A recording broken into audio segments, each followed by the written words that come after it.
Welcome back to my channel. As you can tell by the title of this video, today I'm going to be doing my top 11 tips and tricks for moving overseas. I've tried to make these as general as possible, so anyone who is moving anywhere in the world should find these useful. So let's just jump straight into it. My first tip is to start saving your money. As soon as you get the first little inkling that you even want to try and move overseas, start saving your money.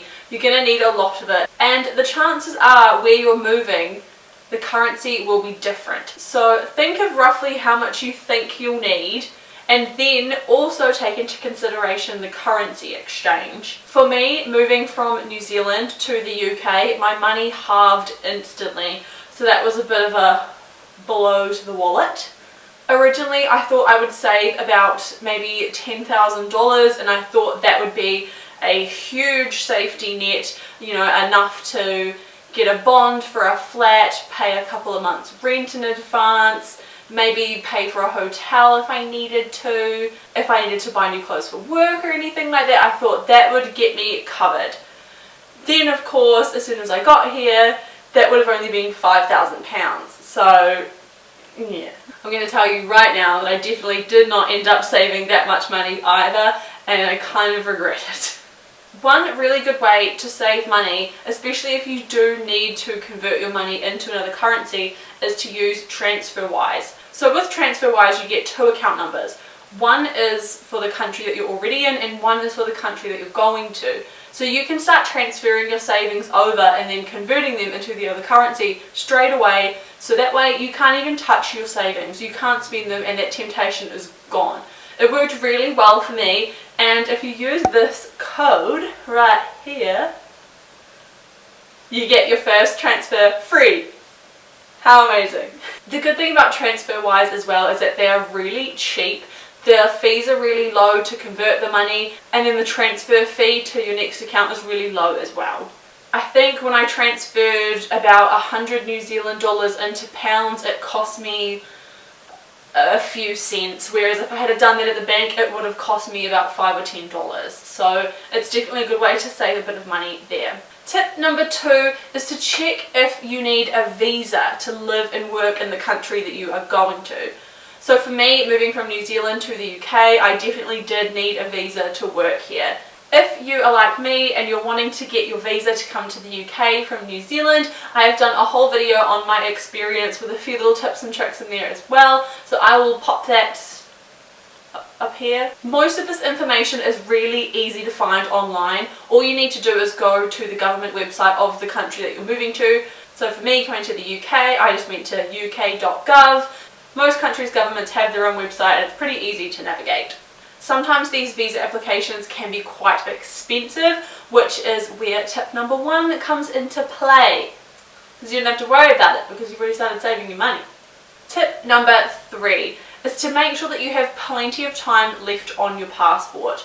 If you've got, say, a year, 18 months left on your passport, I would highly recommend just applying for a new one, because it's going to be twice as hard to get a passport overseas if your passport expires. From memory, a requirement of my visa was to have, I think, at least 6 months on your passport anyway, and most of the time, if not all of the time, I don't think you can travel on less than 6 months on your passport. So it is just worth making sure that you have plenty of time, especially if your move is only temporary. Like for myself, I'm only here for 2 years, so I definitely wanted to make sure I had that 2 years at least on my passport to kind of travel around and then, you know, get back home again in 2 years. If your move is more permanent, you probably don't have to worry about this one so much, because I mean, you're going to have to apply for a passport anyway, because, you know, if you're staying here, probably doesn't apply to you. Tip number 4. Most countries have a kind of safe traveller email database thing that people who have moved away or are currently travelling can sign up to, just to keep you updated with the safety status of your country. You know, just in case there's like a global pandemic or something. So the site for New Zealand is called the Safe Travel Registration, and I signed up to that, of course, when the coronavirus stuff started happening. I didn't even know it existed before this, but it's definitely something useful to be signed up to, just in case something happens and you don't know what's going on, you don't know what information to trust, which media sources to go to. This is from the government, so it's always going to be correct and up to date. And throughout the whole coronavirus thing, they were sending me an email at least once a week just to keep me updated with what was going on back home, and if you wanted to get home, what the kind of rules were around that. So that was really helpful. Obviously, it's easy to think that you can just, you know, forget this tip and it's not important and nothing bad's gonna happen. But I think 2020 is a prime example that anything can happen. And it's really stressful when something like this does happen and you're stuck overseas and you don't know what the hell is going on. Tip number 5 is to make copies of all of your important documents. So things like your passport, the photo page of your passport, definitely get photocopies of that. I also got copies of my birth certificate and I got them signed and certified by a JP. I'm not even sure if doing it is going to help me, but I did it anyway just in case something happened, because I really didn't want to bring my original birth certificate with me overseas, just because I am only here temporarily and I didn't want to lose it, because that would highly likely happen. Other things that I would recommend photocopying are any certificates from qualifications that you have, your travel itinerary, any written references that you're bringing with you from home, either for rentals or jobs. And then once you've photocopied all of those documents, I would make sure you save a copy on your phone or your computer. So I had the paper copies on me all the time in my little handbag while I was on the plane, and I also had the photocopies on my phone as well, just in case I lost those paper ones or anything like that. I would also recommend taking a photo of your bag and saving it with these documents, just in case your bag gets lost at the airport. Then you've got a photo on your phone that you can either send to your insurance company or show the people at the airport to help them track down your bag, and hopefully it'll just help that process speed up a little bit, because you never know, it could happen to you. It didn't happen to us, thankfully, but I did take pictures of all of our bags just in case it did happen to us. Tip number 6, cancel any subscriptions that you're paying for that you do not need while you're traveling. So anything like gym memberships, if you've got food boxes, all that kind of stuff, make sure you remember to cancel that kind of stuff, and make sure you look into how much notice you have to give them as well. Like if you have to give your gym 30 days notice to cancel, make sure you get onto that in time. And also make sure you tell your bank that you are leaving as well, so they don't cancel your card while you're traveling, just in case they think it's like a suspicious activity or something like that, and all of a sudden you go to pay for your train and you can't get on it. Another good company to get in contact with as well is your phone provider. So for me, I was on a contract, but I just got my number switched over to a prepaid plan because I wanted to keep my number. Because I'm only traveling temporarily for the 2 years, I definitely want my number when I get back. So now that it's on prepaid, I just have to top it up once every 12 months to make sure that they keep my number going.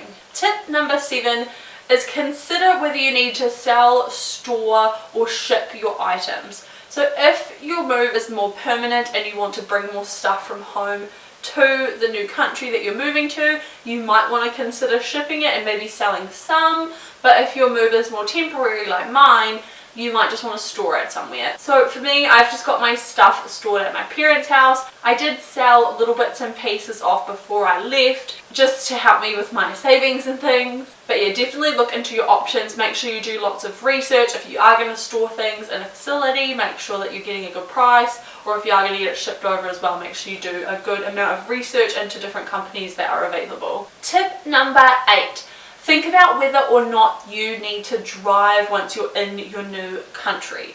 Will you be relying on public transport, or do you need to get a car? If you decide that you will be driving, make sure you've got the money saved for that car, and make sure you look into how to get your license as well. Do you just have to get your license transferred over, or do you have to take a whole new test altogether? For me, being a New Zealander coming to the UK, I just have to fill out a form, send my license off, and they literally switch it over and send me a UK license. So that's really easy. Before we moved over, we didn't think we would need a car and we didn't think that we would be driving, but since we've been here, we kind of regret that decision, and we wish that we had put a car into our savings plan and had the money for a car when we got here and bought one from the get-go. So yeah, just keep that in mind. It's definitely easier if you know you want to buy a car and you've got the money for it saved already. Obviously, you don't always know the answers to those questions, but just keep them in the back of your mind. Tip number 9 is to research the different areas in the place that you'll be living. So we are living in Leeds and we did loads of research into the different, what are they called? I want to say suburbs, but I don't think they're called suburbs over here. Yeah, I can't remember what they call them over here. So after all of our research and talking to a few people, we felt like we had a good idea of the places we would definitely consider moving to and definitely not consider moving to. One thing I really liked doing, especially while we were still in New Zealand, was looking at houses that were for sale in different areas, seeing kind of how much they were, seeing what they were like, even though we weren't buying a house over here at all, we're just renting. It was such a good way to kind of get a little feel for the area, see what was kind of, you know, in the neighbourhood. A good thing to do as well is to look at what jobs are available in the area. Obviously you don't really want to move somewhere if there's no jobs available, because how are you going to work? Look into what schools are around if you've got kids as well. Maybe you don't want to live by a school, maybe you do. All these different things to take into consideration when choosing where you're going to live. If you have the luxury of maybe staying with somebody else before you arrive there, this can be a good way to get a good feel for different areas as well, if you don't just have to jump into moving into a new place straight away. That's what we did. We were very lucky to have family and things over here already. So we got to move in with them for a few weeks, take a good look around the city and get a feel for the different areas, and we picked a really nice place to live. Tip number 10 is to pack your bag. This was my favourite part. I don't know what it is about packing up bags. I don't know, I just love it. It was my absolute favourite part. So some tips for packing your bag that I have: I definitely use vacuum pack bags. I literally went to the dollar store and got some for a couple of bucks and they were actually really good. I think one of them that I got didn't quite seal properly, but the other one was so good. I've still got it with me. And I also used packing cells. They're also really good to kind of keep everything together, and it's great just in case the zip on your suitcase pops open and you don't lose everything. I learned that from one of my friends. Thank God it didn't happen to me, but oh my lord, I've used packing cells ever since because I really don't want my clothes to go everywhere, just in case my zip busts. Once you've got everything packed, unpack it, take half the shit out and pack it again. One thing I definitely regret, and I can just hear my mum now saying, "I told you so," is that my bag was chocker. My bag was so chocker that I had some of my stuff in Josh's bag. Looking back now, I definitely wish I bought less things, just because hauling all that stuff around was actually quite stressful when you've got to get on a bus or a train or whatever it might be to get to your new house once you arrive. Another thing I also regret about packing was that I only packed winter clothes. So we came to the UK around December, so obviously it was winter, so I thought I'll just bring my winter clothes and that's all I'll need, and then I'll buy new clothes for summer. But the reality is that in winter and around Christmas there was lots of sales anyway, so I ended up just buying more winter clothes, and now it's summer, I've got nothing. And I keep thinking about all these lovely summer clothes that I've got at home, and I keep thinking, do I ship them over? But it would be really expensive. So I just wish I bought a good range of things, because originally my thinking behind this was that I could just buy a whole new summer wardrobe when I got here, because that's what I would do anyway, when in reality I ended up buying a new winter wardrobe even though I bought one over. So now I've got even more crap. One thing I definitely don't regret bringing was the amount of shoes that I brought over. So I bought 3 pairs of sneakers, a couple of pairs of flats. I didn't bring any heels or anything like that, but everyone kind of thought that was a bit too much pairs of shoes.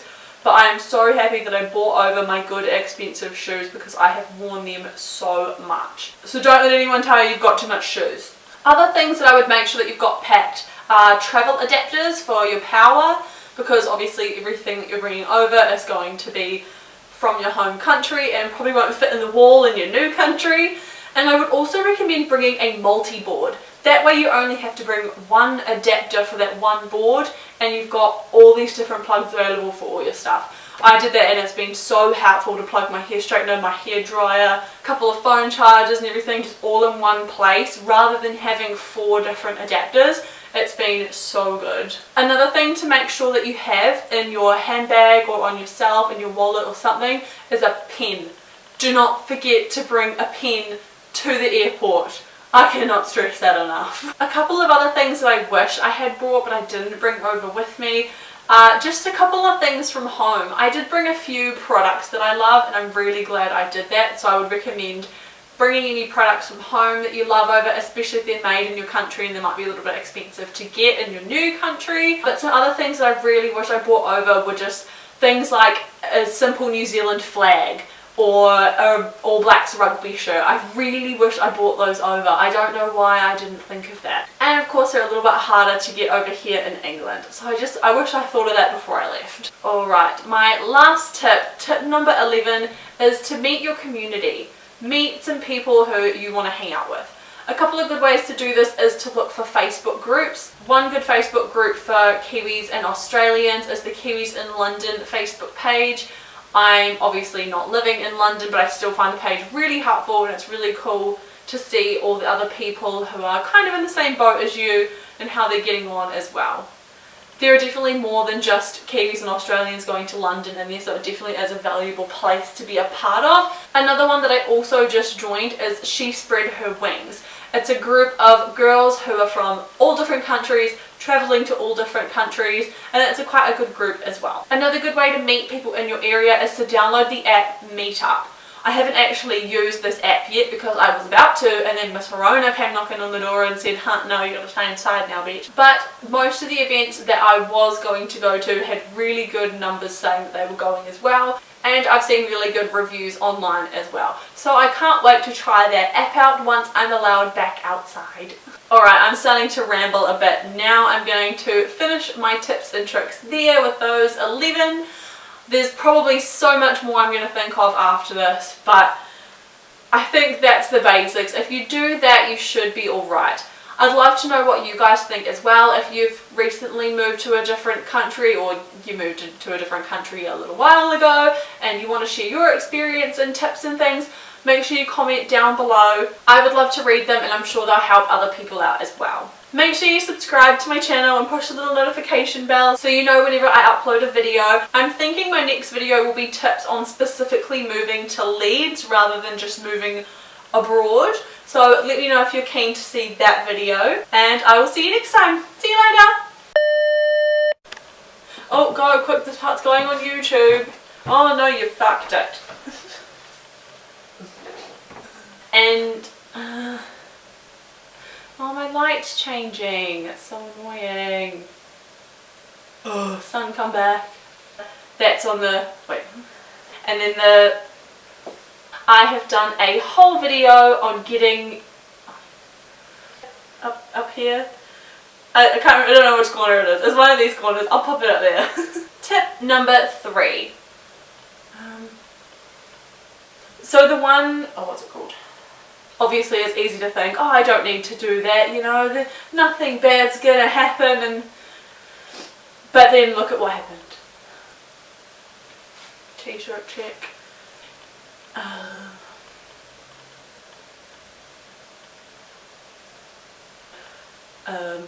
On the spot. Okay, there we go. Okay, I don't know why that happened. I hope this is not fuzzy. Another good company to get in contact as well. We are flying through this. Research the areas of. Is it areas? Yeah. I don't know. I just have to work myself there. Oh my god, this fucking piece of hair that's just attached to my eyelash. What? Except for this lovely top that I bought from Boohoo.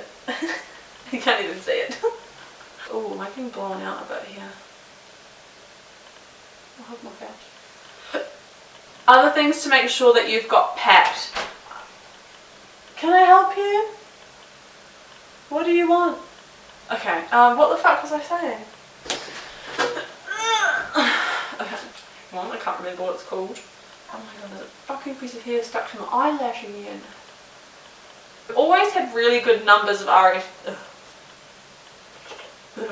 So I thought, and I've seen really good, fuck me, why can't I talk? Next time my video might just be like really exciting and like going to Europe or something. Actually no. So you get, alright, that's all.